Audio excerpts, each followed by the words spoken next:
tekan ni 2 saat lah. 2 saat, tunggu. Okey, tekan 0. Tekan 0, hardware. Hardware ni. Ni enter. Okey, dah masuk hardware, cari tekan tab lagi, cari analog output hardware. Tekan lagi. Okey ni. Analog hardware, tekan select. Select. Okey, lepas tu tekan select lagi. Current, okey. Select lagi. Select lagi. Select lagi. Okey, analog calibrate. Yang ni tekan F1, enter. Tekan F1. Okay. Analog nak adjust. Ni analog low. Satu lagi analog high.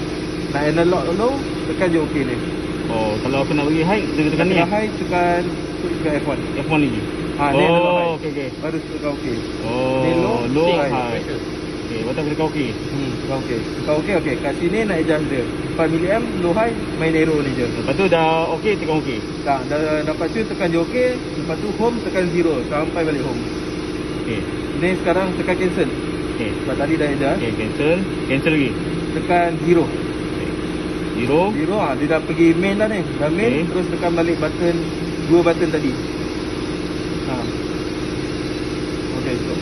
Oh, betul. Betul? Oh.